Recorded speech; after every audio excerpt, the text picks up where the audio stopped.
ഈശോയിൽ പ്രിയരെ, S media logos quiz എന്ന എൻ്റെ യൂട്യൂബ് ചാനലിലേക്ക് സ്വാഗതം. 2025 ലോഗോസ് ക്വിസിന് വേണ്ടിയുള്ള പരിശീലനം ആരംഭിച്ച് ഇന്ന് 9ാം ദിനമാണ്. പ്രഭാഷകന്റെ പുസ്തകം 47-ാം അധ്യായമാണ് നാം ഇന്ന് പഠനത്തിനായി തിരഞ്ഞെടുത്തിരിക്കുന്നത്. പ്രഭാഷകന്റെ പുസ്തകം 47-ാം അധ്യായത്തിലേക്ക് നോക്കുമ്പോൾ പ്രധാനമായും 3 തലക്കെട്ടുകളാണ് നമുക്ക് കാണാനായിട്ട് സാധിക്കുന്നത്. ഒന്നാമത്തെ തലക്കെട്ട് ദാവീദിനെക്കുറിച്ചും, രണ്ടാമത്തത് സോളമൻ, 3 റഹോബോവാമും ജെറോബോവാമും. അപ്പോൾ 47-ാം അധ്യായത്തിൽ ആകെ 25 വാക്യങ്ങളാണ് ഉള്ളത്.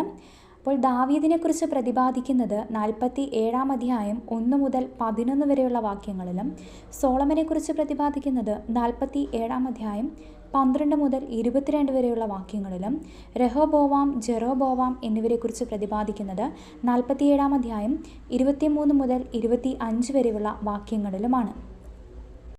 നമുക്ക് നേരെ ചോദ്യങ്ങളിലേക്ക് പ്രവേശിക്കാം. കർത്താവിന് പ്രിയങ്കരനായ സാമുവേൽ പ്രവാചകന് ശേഷം പ്രവചനം നടത്തിയത് ആരാണെന്നാണ് പ്രഭാഷകൻ പറയുന്നത്? ഉത്തരം നാഥാൻ. അടുത്ത ചോദ്യം, സാമുവേൽ പ്രവാചകന് ശേഷം നാഥാൻ പ്രവചനം നടത്തിയത് ആരുടെ നാളുകളിലാണ്? ഉത്തരം ദാവീദിൻ്റെ. അടുത്ത ചോദ്യം, സമാധാന ബലിയിൽ വിശിഷ്ടമായ കൊഴുപ്പെന്ന പോലെ ഇസ്രായേൽ ജനത്തിൽ നിന്നും തിരഞ്ഞെടുക്കപ്പെട്ടത് ആരെന്നാണ് പ്രഭാഷകൻ എഴുതുന്നത്? ഉത്തരം ദാവീദ്. അടുത്ത ചോദ്യം, ഇസ്രായേൽ ജനത്തിൽ നിന്നും തിരഞ്ഞെടുക്കപ്പെട്ട ദാവീദ് സിംഹങ്ങളുമായി കളിയാടിയത് ആരോടുകൂടെ എന്നതുപോലെയായിരുന്നു? ഉത്തരം കോലാട്ടിൻ കുട്ടികളോടുകൂടെ. അടുത്ത ചോദ്യം, കോലാട്ടിൻ കുട്ടികളോടുകൂടെ എന്ന പോലെ സിംഹങ്ങളുമായി കളിയാടിയ ദാവീദ് കരടികളുമായി കളിയാടിയത് ആരോടുകൂടെ എന്ന പോലെയായിരുന്നു? ഉത്തരം ചെമ്മരിയാട്ടിൻ കുട്ടികളോടുകൂടെ. അടുത്ത ചോദ്യം, ദാവീദ് യൗവനത്തിൽ തകർത്തത് ആരുടെ അഹങ്കാരം എന്നാണ് പ്രഭാഷകൻ പറയുന്നത്? ഉത്തരം ഗോലിയാത്തിൻ്റെ. അടുത്ത ചോദ്യം, പ്രഭാഷകന്റെ പുസ്തകം 47-ാം അധ്യായത്തിൽ പ്രഭാഷകൻ മല്ലൻ എന്ന് വിശേഷിപ്പിക്കുന്നത് ആരെയാണ്? ഉത്തരം ഗോലിയാത്തിനെ. അടുത്ത ചോദ്യം, ദാവീദ് യൗവനത്തിൽ കവിണയിൽ കല്ല് ചേർത്ത് കൊന്നത് ആരെയാണ്?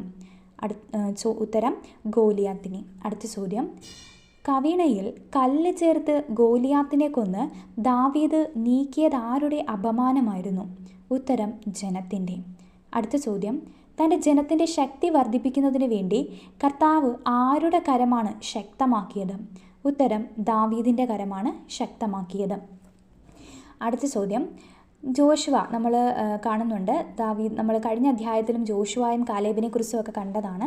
ഇതിൽ ജോഷുവായെ യുദ്ധവീരനായി ചിത്രീകരിക്കുന്ന പ്രഭാഷകൻ 46-ാം അധ്യായം 1-ാം വാക്യത്തിൽ നമ്മൾ കാണുന്നുണ്ട് അല്ലേ? അപ്പോൾ ഈ 47-ാം അധ്യായത്തിൽ പ്രസ്തുത വിശേഷണം നൽകുന്നത് ആർക്കാണ്? ഉത്തരം ഗോലിയാത്തിനാണ്.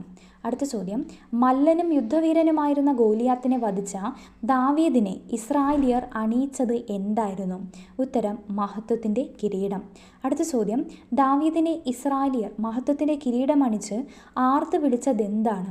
ഉത്തരം 10,000ങ്ങളുടെ മേൽ വിജയം വരിച്ചവൻ. അടുത്ത ചോദ്യം, 10,000ങ്ങളുടെ മേൽ വിജയം വരിച്ച ദാവീദിനെ മഹത്വത്തിൻ്റെ കിരീടമണിയിച്ച ഇസ്രായേലിയർ എന്തിനെ പ്രതിയാണ് അവനെ സ്തുതിച്ചത്? ഉത്തരം കർത്താവിൻ്റെ അനുഗ്രഹങ്ങളെ പ്രതി. അടുത്ത ചോദ്യം, മല്ലനും യുദ്ധവീരനുമായിരുന്ന ഗോലിയാത്തിനെ വധിച്ച ചുറ്റുമുള്ള ശത്രുക്കളെ തുടച്ചു മാറ്റിയ ദാവീദ് നശിപ്പിച്ചത് ആരെയാണ്? ഉത്തരം എതിരാളികളായ ഫിലിസ്തീയരെ. അടുത്ത ചോദ്യം, ഇന്നും ശക്തിയറ്റവരായി കഴിയുന്നത് ആരെന്നാണ് പ്രഭാഷകൻ എഴുതുന്നത്? ഉത്തരം ഫിലിസ്തീയർ. അടുത്ത ചോദ്യം, തൻ്റെ എല്ലാ പ്രവൃത്തികളിലും അത്യുന്നതൻ്റെ മഹത്വം പ്രകീർത്തിച്ചത് ആരെന്നാണ് പ്രഭാഷകൻ നമ്മുടെ ശ്രദ്ധയിൽപ്പെടുത്തുന്നത്? ഉത്തരം ദാവീദ്. അടുത്ത ചോദ്യം, തൻ്റെ എല്ലാ പ്രവൃത്തികളിലും അത്യുന്നതൻ്റെ മഹത്വം പ്രകീർത്തിച്ച ദാവീദ് കൃതജ്ഞത അർപ്പിച്ചത് ആർക്കാണ്? ഉത്തരം പരിശുദ്ധനായ ദൈവത്തിന്. അടുത്ത ചോദ്യം, പ്രഭാഷകൻ്റെ കാഴ്ചപ്പാടിൽ പൂർണ്ണ ഹൃദയത്തോടെ സൃഷ്ടാവിനെ സ്നേഹിച്ചത് ആരായിരുന്നു? ഉത്തരം ദാവീദ്. അടുത്ത ചോദ്യം, പൂർണ്ണ ഹൃദയത്തോടെ സൃഷ്ടാവിനെ സ്നേഹിച്ച് സ്തുതി പാടിയ ദാവീദ് ബലിപീഠത്തിനു മുൻപിൽ നിയോഗിച്ചത് ആരെയാണ്? ഉത്തരം ഗായക സംഘത്തെ. അടുത്ത ചോദ്യം, ബലിപീഠത്തിന് മുൻപിൽ ദാവീദ് ഗായക സംഘത്തെ നിയോഗിച്ചത് എന്തിനു വേണ്ടിയായിരുന്നു? ഉത്തരം മധുരമായ ഗാനം ആലപിക്കുവാൻ. അടുത്ത ചോദ്യം, ഉത്സവങ്ങൾക്ക് മനോഹാരിത പകർന്ന് അവയ്ക്ക് കാലം നിശ്ചയിച്ചത് ആരെന്നാണ് പ്രഭാഷകൻ മനസ്സിലാക്കുന്നത്? ഉത്തരം ദാവീദ്. നമുക്ക് അടുത്ത ചോദ്യത്തിലേക്ക് പോകാം. മധുരമായ ഗാനം ആലപിക്കുവാൻ ദാവീദ് നിയോഗിച്ച ഗായക സംഘത്തിൻ്റെ സ്തുതിഗീതികളാൽ ഉദയത്തിനു മുൻപ് തന്നെ മുഖരിതമാകുന്ന സ്ഥലം. ഉത്തരം വിശുദ്ധ സ്ഥലം. അടുത്ത ചോദ്യം, ബലിപീഠത്തിന് മുൻപിൽ മധുരമായ ഗാനം ആലപിക്കുവാൻ ദാവീദ് നിയോഗിച്ച ഗായക സംഘം സ്തുതിച്ചത് എന്തിനെയാണ്? ഉത്തരം ദൈവത്തിൻ്റെ വിശുദ്ധ നാമത്തെ. അടുത്ത ചോദ്യം, പാപം നീക്കിക്കളഞ്ഞ് കർത്താവ് ആരുടെ അധികാരം എന്നേക്കും ഉറപ്പിച്ചുവെന്നാണ് പ്രഭാഷകൻ നിരീക്ഷിക്കുന്നത്? ഉത്തരം ദാവീദിൻ്റെ. അടുത്ത ചോദ്യം, ദാവീദിൻ്റെ അധികാരം എന്നേക്കും ഉറപ്പിച്ച കർത്താവ് ഉടമ്പടി വഴി ദാവീദിന് നൽകിയതെന്തായിരുന്നു? ഉത്തരം രാജ്യത്വവും ഇസ്രായേലിൽ മഹത്വത്തിൻ്റെ സിംഹാസനവും. അടുത്ത ചോദ്യം, പ്രഭാഷകൻ്റെ പുസ്തകം 47 അധ്യായം 1 മുതൽ 11 വരെയുള്ള വാക്യങ്ങളിൽ വർണ്ണിക്കുന്നത് ആരെക്കുറിച്ചാണ്? അല്ലെങ്കിൽ അതിൻ്റെ തലക്കെട്ട് എന്താണ്? ഉത്തരം ദാവീദ്. അടുത്ത ചോദ്യം, കർത്താവിനെ പൂർണ്ണ ഹൃദയത്തോടെ സ്നേഹിച്ച എല്ലാ പ്രവൃത്തികളിലും അത്യുന്നതൻ്റെ മഹത്വം പ്രകീർത്തിച്ച ദാവീദിന് ശേഷം പ്രഭാഷകൻ പ്രതിപാദിക്കുന്ന വ്യക്തി ആര്? ഉത്തരം സോളമൻ. അടുത്ത ചോദ്യം, കർത്താവ് രാജ്യത്വവും മഹത്വവും സിംഹാസനവും നൽകിയ ദാവീദിൻ്റെ പിൻഗാമിയായത് ആരെന്നാണ് പ്രഭാഷകൻ രേഖപ്പെടുത്തുന്നത്? ഉത്തരം ബുദ്ധിമാനായ ഒരു പുത്രൻ. അത് ആരാണെന്ന് ചോദിച്ചാൽ സോളമനാണ്. അപ്പോൾ നമുക്ക് സോളമനാണ് ഏറ്റവും ബുദ്ധിമാനായിട്ടുള്ള പുത്രൻ. സോളമന് മുൻപ് നമ്മൾ സോളമനെക്കുറിച്ച് വർണ്ണിക്കുന്ന ആ ഒരു ഭാഗം വിശുദ്ധ ഗ്രന്ഥത്തിൽ നോക്കുകയാണെങ്കിൽ സോളമന് മുൻപോ അല്ലെങ്കിൽ സോളമന് ശേഷമോ ഇത്തരം ഒരു ബുദ്ധി ആർക്കും ദൈവം കൊടുത്തിട്ടില്ല എന്നതാണ് പറയുന്നത്. ദാവീദ് നിമിത്തം, അടുത്ത ചോദ്യമാണ്, ദാവീദ് നിമിത്തം ആരുടെ ജീവിതം സുരക്ഷിതമായെന്നാണ് പ്രഭാഷകൻ നിരീക്ഷിക്കുന്നത്? ഉത്തരം പുത്രൻ്റെ ജീവിതം. അടുത്ത ചോദ്യം, ദാവീദിൻ്റെ പുത്രനായ സോളമൻ്റെ ഭരണകാലത്തെ സവിശേഷതയായി പ്രഭാഷകൻ വിലയിരുത്തുന്നത് എന്താണ്? ഉത്തരം സമാധാനപൂർണ്ണമാണ്. അടുത്ത ചോദ്യം, ബുദ്ധിമാനായ സോളമൻ്റെ ഭരണകാലത്ത് ദൈവം അവന് എല്ലായിടത്തും നൽകിയത് എന്താണ്? ഉത്തരം സമാധാനം. അടുത്ത ചോദ്യം, കർത്താവിൻ്റെ നാമത്തിൽ ആലയം നിർമ്മിച്ചതാര്? ഉത്തരം സോളമൻ. സോളമൻ എന്ന വാക്കിൻ്റെ അർത്ഥം സമാധാനം. നമ്മുടെ ഷാലോം എന്ന വാക്കില്ലയോ, അതിൻ്റെ അർത്ഥവും സമാധാനവും തന്നെയാണ്. അടുത്ത ചോദ്യം, യൗവനത്തിൽ തന്നെ ജ്ഞാനിയായിരുന്നത് ആരെന്നാണ് പ്രഭാഷകൻ സൂചിപ്പിക്കുന്നത്? ഉത്തരം സോളമൻ. അടുത്ത ചോദ്യം, യൗവനത്തിൽ തന്നെ ജ്ഞാനിയായിരുന്ന സോളമൻ്റെ വിജ്ഞാനം കരകവിഞ്ഞൊഴുകിയത് എപ്രകാരമാണെന്നാണ് പ്രഭാഷകൻ മനസ്സിലാക്കുക? ഉത്തരം നദി പോലെ. അടുത്ത ചോദ്യം, ആരുടെയൊക്കെ യൗവനത്തെക്കുറിച്ചാണ് 47 അധ്യായത്തിൽ പ്രഭാഷകൻ സൂചിപ്പിക്കുന്നത്? ഉത്തരം ദാവീദ്, സോളമൻ. നമ്മൾ 47 അധ്യായം 4 വാക്യത്തിലും 14 വാക്യത്തിലും നമുക്ക് കാണാനായിട്ട് സാധിക്കും ദാവീദിൻ്റെയും സോളമൻ്റെയും യൗവനത്തെക്കുറിച്ച് പ്രതിപാദിക്കുന്നുണ്ട്. അടുത്ത ചോദ്യം, സോളമൻ്റെ വിജ്ഞാനം നദി പോലെ കവിഞ്ഞൊഴുകിയപ്പോൾ ജ്ഞാനം വ്യാപിച്ചത് എവിടെയാണ്? ഉത്തരം ലോകമാസകലം. അടുത്ത ചോദ്യം, നദി പോലെ കവിഞ്ഞൊഴുകിയ തൻ്റെ വിജ്ഞാനത്തിൽ ലോകമാസകലം വ്യാപിച്ച തൻ്റെ ജ്ഞാനത്തിൽ സോളമൻ നിറച്ചത് എന്താണ്? ഉത്തരം ഉപമകളും സൂക്തങ്ങളും. അടുത്ത ചോദ്യം, ഉപമകളും സൂക്തങ്ങളും കൊണ്ട് നിറഞ്ഞ സോളമൻ്റെ ജ്ഞാനം ലോകമാസകലം വ്യാപിച്ചപ്പോൾ പ്രശസ്തി എത്തിയത് എവിടെയാണ്?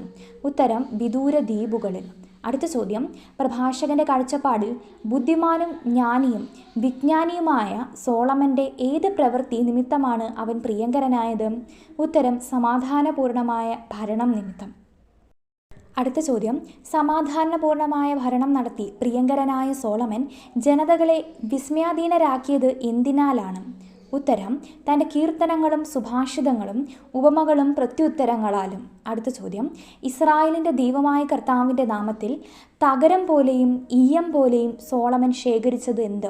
ഉത്തരം സ്വർണവും വെള്ളിയും. അടുത്ത ചോദ്യം, കീർത്തനങ്ങളാലും സുഭാഷിതങ്ങളാലും ഉപമകളാലും പ്രത്യുത്തരങ്ങളാലും ജനതകളെ വിസ്മയാധീനരാക്കിയ സോളമൻ അധീനരാക്കിയത് എന്തിനെയാണ്, അല്ലെങ്കിൽ അധീനനായത് എന്തിനാണ്?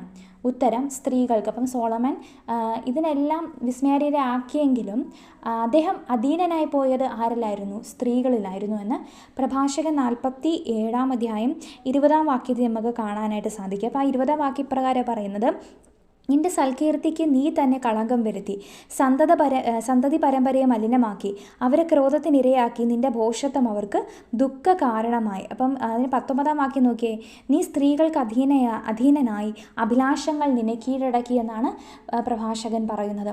നമുക്കടുത്ത ചോദ്യത്തിലേക്ക് പോകാം. സ്ത്രീകൾക്ക് അധീനനായി പോയ സോളമനെ കീഴ്പ്പെടുത്തിയത് എന്താണെന്നാണ് പ്രഭാഷകൻ നമ്മെ ഓർമ്മപ്പെടുത്തുന്നത്? ഉത്തരം അഭിലാഷങ്ങൾ. അടുത്ത ചോദ്യം, സ്വയം സൽകീർത്തിക്ക് കളങ്കം വരുത്തിയ വ്യക്തിയായി പ്രഭാഷകൻ ചിത്രീകരിക്കുന്നത് ആരെയാണ്? ഉത്തരം സോളമനെ. അടുത്ത ചോദ്യം, സ്വയം സൽകീർത്തിക്ക് കളങ്കം വരുത്തി സന്തതി പരമ്പരയെ മലിനമാക്കിയ സോളമൻ അവരെ ഇരയാക്കിയത് എന്തിനാണ്? ഉത്തരം ക്രോധത്തിന്. അടുത്ത ചോദ്യം, പ്രഭാഷകന്റെ പുസ്തകം 47 അധ്യായത്തിൽ ബുദ്ധിമാനും എന്നും ഭോഷൻ എന്നും സൂചിപ്പിക്കുന്ന വ്യക്തി? ഉത്തരം സോളമൻ. അടുത്ത ചോദ്യം, സ്വയം സൽകീർത്തിക്ക് കളങ്കം വരുത്തുകയും സന്തതി പരമ്പരയെ മലിനമാക്കി ക്രോധത്തിന് ഇരയാക്കുകയും ചെയ്ത സോളമൻ്റെ ഏത് പ്രവൃത്തിയാണ് അവർക്ക് ദുഃഖ കാരണമായത്? ഉത്തരം ഭോഷത്വം. അപ്പോൾ ഇതിനു മുമ്പൊക്കെ അദ്ദേഹത്തിൻ്റെ സമാധാനപൂർണ്ണമായ ഭരണമായിരുന്നെങ്കിൽ ഇപ്പോഴെന്താണ്, അദ്ദേഹത്തിൻ്റെ ഭോഷത്വമാണ് അദ്ദേഹത്തിനെ ഈ ഒരു കളങ്കിതമാക്കി, അല്ലെങ്കിൽ അദ്ദേഹത്തിൻ്റെ സന്തതികളെയൊക്കെ ക്രോധത്തിനിരയാക്കിയത്. അടുത്ത ചോദ്യം, ആരുടെ പ്രവൃത്തി അല്ലെങ്കിൽ ഭോഷത്വമാണ് രാജ്യം വിഭജിക്കപ്പെടുന്നതിന് കാരണമായതെന്നാണ് പ്രഭാഷകൻ നിരീക്ഷിക്കുന്നത്? ഉത്തരം സോളമൻ്റെ. നമുക്ക് അടുത്ത ചോദ്യത്തിലേക്ക് പോകാം. സോളമൻ്റെ ഭോഷത്വം മൂലം രാജ്യം വിഭജിക്കപ്പെട്ടപ്പോൾ ഉദ്ധതമായ ഒരു രാജ്യം ഉയർന്നു വന്നത് എവിടെ നിന്നാണ്? ഉത്തരം എഫ്രായിമിൽ നിന്നാണ്. നമുക്ക് അടുത്ത ചോദ്യത്തിലേക്ക് പോകാം. കർത്താവ് ഒരിക്കലും വെടിയുകയില്ലെന്ന് പ്രഭാഷകൻ നമ്മെ ഓർമ്മപ്പെടുത്തുന്നുണ്ട്. എന്താണത്? ഉത്തരം കാരുണ്യം. അടുത്തത്, കാരുണ്യം ഒരിക്കലും വെടിയുകയില്ലെന്ന കർത്താവ് ആര് നശിക്കാൻ ഇടവരുത്തുകയില്ല എന്നാണ് ഉറപ്പിച്ചു പറയുന്നത്? ഉത്തരം തൻ്റെ സൃഷ്ടികൾ. അടുത്ത ചോദ്യം, പ്രഭാഷകൻ്റെ പുസ്തകത്തിൽ നമ്മൾ നോക്കുകയാണെങ്കിൽ ഒരിക്കലും കാരുണ്യം വെടിയാത്ത കർത്താവിനെ നമ്മൾ കാണുന്നുണ്ട്. അപ്പം തൻ്റെ സൃഷ്ടികൾ നശിക്കാൻ ഇടവരുത്താത്ത കർത്താവ് ആരെ തുടച്ചു മാറ്റുകയില്ലെന്ന് കൂടി വ്യക്തമാക്കുന്നുണ്ട്? ഉത്തരം കർത്താവ് തിരഞ്ഞെടുത്തവൻ്റെ പിൻഗാമികളെ. അടുത്ത ചോദ്യം, താൻ തിരഞ്ഞെടുത്തവൻ്റെ പിൻഗാമികളെ തുടച്ചു മാറ്റുകയില്ലാത്ത കർത്താവ് ആരുടെ സന്തതി പരമ്പരകളെയാണ് നശിപ്പിക്കുകയില്ലാത്തത്? ഉത്തരം കർത്താവിൻ്റെ സ്നേഹിതൻ്റെ. അടുത്ത ചോദ്യം,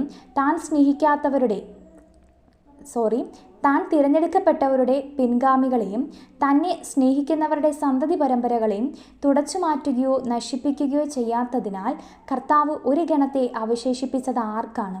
ഉത്തരം യാക്കോബിന്.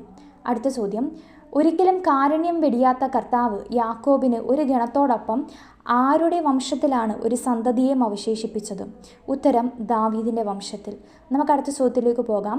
മരണത്തിന് പ്രഭാഷകൻ നൽകുന്ന നിർവചനം എപ്രകാരമാണ്? ഉത്തരം പിതാക്കന്മാരോട് ചേർന്നു. അപ്പോൾ ഈ പിതാക്കന്മാരോട് ചേർന്നു എന്ന് പറഞ്ഞ് നമ്മൾ വംശാവലി ഗ്രന്ഥമൊക്കെ കാണുന്നുണ്ട്. അപ്പോൾ ഇതിൻ്റെ അർത്ഥം എന്താണ്? അതായത് മരണത്തെയാണ് അവിടെ സൂചിപ്പിക്കുന്നത്. നമുക്ക് അടുത്ത ചോദ്യത്തിലേക്ക് പോകാം. സോളമനെ ബുദ്ധിമാനും ജ്ഞാനിയും വിജ്ഞാനിയും അതോടൊപ്പം തന്നെ ഭോഷനുമായി വിലയിരുത്തുകയാണ് പ്രഭാഷകൻ 47 അധ്യായത്തിലൊക്കെ നമ്മൾ കാണുന്നത്. അപ്പോൾ ഈ സോളമൻ്റെ പുത്രനായ രഹോബോവാമിന് നൽകുന്ന വിശേഷണങ്ങൾ എന്തൊക്കെയാണ്? ഉത്തരം വിഡ്ഢിത്തത്തിൽ ഒന്നാമൻ, വിവേകത്തിൽ ഒടുവിലെത്തവൻ. അടുത്ത ചോദ്യം, ദാവീദ്, സോളമൻ എന്നിവർക്ക് ശേഷം പ്രഭാഷകൻ നൽകുന്നത് ആരുടെ വിവരണമാണ്? രഹോബോവാം. അടുത്ത ചോദ്യം, പ്രഭാഷകന്റെ നിരീക്ഷണത്തിൽ വിഡ്ഢിത്തത്തിൽ ഒന്നാമനും വിവേകത്തിൽ ഒടുവിലെത്തവനുമായ രഹോബോവാമിൻ്റെ ഭരണകാരണമായി തീർന്നത് എന്തിനെയാണ്? ഉത്തരം ജനങ്ങളുടെ കലാപത്തിന് കാരണമായി തീർന്നു. അടുത്ത ചോദ്യം, നെബാത്തിൻ്റെ പുത്രനാര്? ഉത്തരം ജെറോബോവാം. അടുത്ത ചോദ്യം, സോളമൻ ഇസ്രായേലിൽ സമാധാനത്തിനും റഹോബോവാം ജനത്തിന് കലാപത്തിനും കാരണമായപ്പോൾ നെബാത്തിൻ്റെ പുത്രൻ ജെറോബോവാം ഇസ്രായേലിനെ നയിച്ചത് എന്തിലേക്കാണ്? ഉത്തരം തിന്മയിലേക്ക്. അടുത്ത ചോദ്യം, ഇസ്രായേലിനെ തിന്മയിലേക്ക് നയിച്ച ജെറോബോവാം പാപമാർഗത്തിൽ നടത്തിയത് എന്തായിരുന്നു? അല്ലെങ്കിൽ പാപമാർഗത്തിൽ നടത്തിയത് ആരെയായിരുന്നു? ഉത്തരം എഫ്രായിമിനെ. അടുത്ത ചോദ്യം, സ്വദേശത്ത് നിന്നും ബഹിഷ്കരിക്കപ്പെടത്തക്ക വിധം പാപത്തിൽ മുഴുകിയവർ? ഉത്തരം റഹോബോവാമും ജെറോബോവാമും. അടുത്ത ചോദ്യം, തങ്ങളുടെ മേൽ പ്രതികാരം പതിക്കുന്നവരെ എല്ലാ തിന്മകളിലും വിഹരിച്ചവർ? പതിക്കുന്നത് വരെ എല്ലാ തിന്മകളിലും വിഹരിച്ചവരാരായിരുന്നു? രഹോബോവാമും ജെറോബോവാമും. അടുത്ത ക്വസ്റ്റ്യൻ നോക്കാം. നമ്മുടെ പ്രഭാഷകന്റെ പുസ്തകം 47 അധ്യായത്തിൽ നമ്മൾ തുടക്കത്തിൽ പറഞ്ഞു എത്ര വാക്യങ്ങൾ? 25 വാക്യങ്ങളാണ് ഉള്ളത് എന്ന്. ഈ പ്രഭാഷകന്റെ പുസ്തകം 47 അധ്യായത്തെ നമ്മൾ നോക്കുകയാണെങ്കിൽ കാണപ്പെടുന്ന ആ 3 തലക്കെട്ടുകളാണ് ദാവീദ്, സോളമൻ, റഹോബോവാമും ജെറോബോവാമും. തീർച്ചയായിട്ടും ഇവരെക്കുറിച്ച് തന്നെയാണ് ആ ഓരോ പാരഗ്രാഫിലായിട്ട് പ്രതിപാദിക്കുന്നത്. ആദ്യം ദാവീദിനെ കുറിച്ചും പിന്നീട് വിജ്ഞാനിയായ സോളമനെ തന്നെ 2 വിശേഷണമുണ്ട്. വിജ്ഞാനി എന്ന അവസാനം ഭോഷൻ എന്ന രീതിയിലും വിളിക്കുന്നുണ്ട്. പിന്നീട് അദ്ദേഹത്തിൻ്റെ പുത്രനായിട്ടുള്ള അല്ലെങ്കിൽ സോളമൻ്റെ സോളമൻ വിജ്ഞാനിയാണെങ്കിൽ സോളമൻ്റെ പുത്രനാണ് റഹോബോവാം. അദ്ദേഹത്തിന് കിട്ടിയ വിശേഷണം മറക്കരുതൊരിക്കലും, വിഡ്ഢിത്തത്തിൽ ഒന്നാമൻ, വിവേകത്തിൽ ഒടുവിലത്തവനെന്നും. പിന്നീട് പിന്നെ നമ്മൾ ആരെ കാണുന്നുണ്ട്, ആരുടെയാണ്, നമ്മുടെ നേബാത്തിൻ്റെ പുത്രനായിട്ടുള്ള ജെറോബോവാമിനെ കാണുന്നുണ്ട്. അപ്പോൾ അദ്ദേഹത്തിനും ഏകദേശം എന്താണ്, അദ്ദേഹവും ജനങ്ങളെ ഏതിലേക്കാണ് നയിച്ചുകൊണ്ടിരുന്നത്, തിന്മയിലേക്ക് നയിച്ചുകൊണ്ടിരുന്നത്. റഹോബോവാം എന്തിലേക്ക് നയിച്ചുകൊണ്ടിരുന്നു, ജനത്തെ കലഹത്തിലേക്ക് നയിച്ചുകൊണ്ടിരുന്നത്. അപ്പോൾ ഇവരുടെ ഓരോ വിശേഷങ്ങളും കാര്യങ്ങളൊക്കെ നമ്മൾ പ്രത്യേകം ശ്രദ്ധിക്കേണ്ടതാണ്. ഇനി നമുക്ക് അടുത്തത് സമാന വാക്യത്തിലേക്ക് പോകാം. പ്രഭാഷകന്റെ പുസ്തകം 47 അധ്യായം 23 വാക്യം. 23 വാക്യം ഇപ്രകാരമാണ്: സോളമൻ പിതാക്കന്മാരോട് ചേർന്നു, അവൻ്റെ സന്തതികളിൽ ഒരുവൻ സ്ഥാനമേറ്റു. വിഡ്ഢിത്തത്തിൽ ഒന്നാമനും വിവേകത്തിൽ ഒടുവിലത്തവനുമായ റഹോബോവാമിൻ്റെ ഭരണം ജനങ്ങളുടെ കലാപത്തിന് കാരണമായി. നെബാത്തിൻ്റെ പുത്രൻ ജെറോബോവാമും ഇസ്രായേലിനെ തിന്മയിലേക്ക് നയിച്ചു, എഫ്രായിമിനെ പാപമാർഗത്തിൽ നടത്തി. അപ്പോൾ ഇതിന് സമാനമായിട്ടുള്ള വാക്യം 1 രാജാക്കന്മാരുടെ പുസ്തകം 12 അധ്യായം 12 അധ്യായത്തിലാണ് നമുക്ക് ഇതിന് സമാനമായിട്ടുള്ള ആ ഒരു സംഭവം നമുക്ക് കാണാനായിട്ട് സാധിക്കുന്നത്. അപ്പോൾ നമ്മൾ 1 രാജാക്കന്മാരുടെ പുസ്തകം 12 അധ്യായം നോക്കിയാൽ ഈ റഹോബോവാമിനെയും ജെറോബോവാമിനെയും കുറിച്ചുള്ള വിവരണം നമുക്ക് കാണാനായിട്ട് സാധിക്കും. 12 അധ്യായം എല്ലാവരും വായിച്ചു നോക്കുക. ഇന്നത്തെ ക്ലാസ് എല്ലാവർക്കും മനസ്സിലായെന്ന് വിശ്വസിക്കുന്നു. എന്തെങ്കിലും സംശയങ്ങളുണ്ട് എങ്കിൽ കമൻറ്റ് ചെയ്യുക. അതോടൊപ്പം തന്നെ ഇന്ന് പറഞ്ഞ സമാന വാക്യം വരുന്ന ഒന്ന് രാജാക്കന്മാരുടെ പുസ്തകം 12 അധ്യായം വായിച്ചു നോക്കുക. അപ്പോൾ ആദ്യമായിട്ടാണ് എൻ്റെ ചാനൽ കാണുന്നതെങ്കിൽ സബ്സ്ക്രൈബ് ചെയ്യുക. ഈശോയെ അറിയാൻ ആഗ്രഹമുള്ള എല്ലാവരിലേക്കും ഇത് ഷെയർ ചെയ്യുക. വചന പഠനത്തിലൂടെ ഈശോയെ അറിയുവാനും അനുഭവിക്കുവാനും എല്ലാവർക്കും സാധിക്കട്ടെ. നല്ല ഒരു ദിനം നേരുകയാണ്.